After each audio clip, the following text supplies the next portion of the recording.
before you ask questions, I will anticipate 2 questions because I've done readings and I've done interviews, and these questions always come up, so I will anticipate possible questions.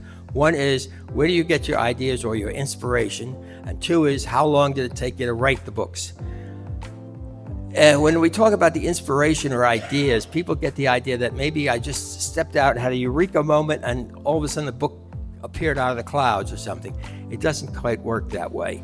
I'm not sure where I got the idea for Werewolf on Madison Avenue. I had worked in advertising for many years and I met some very interesting characters. I never met a werewolf.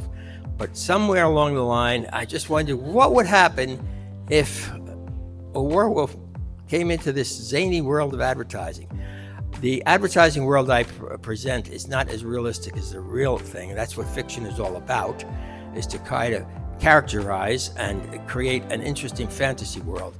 And the same thing with the werewolf. So it was kind of that sort of thing. How long did it take me to write it? Well, that's difficult to say. I don't just sit down and say, I'm going to write a book.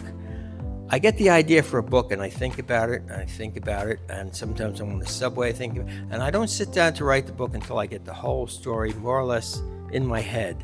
I don't have all the dialogue, I don't have all the descriptions, but I have an idea what I'm going to say. So the actual conception of the book takes a while, and then when I start to write it, I can probably write it in a few months. It was sort of like I heard the idea of a man disappearing because he had done something in his life and he left his family. And I wondered what would that kind of man be, where would he go, and what kind of person would want to track him down. And so then I started thinking about that. Once I got the story involved, I started thinking about it. The person who would track him down would have to be a young woman. Why a woman? Because I think that she would be more curious about her past than a young man would be. A young woman because she was just getting started in her career and she was at the point where she could try something else.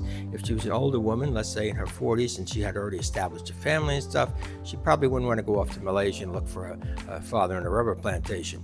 So that's kind of where that came from. It was an evolution of story and person. That novel took me about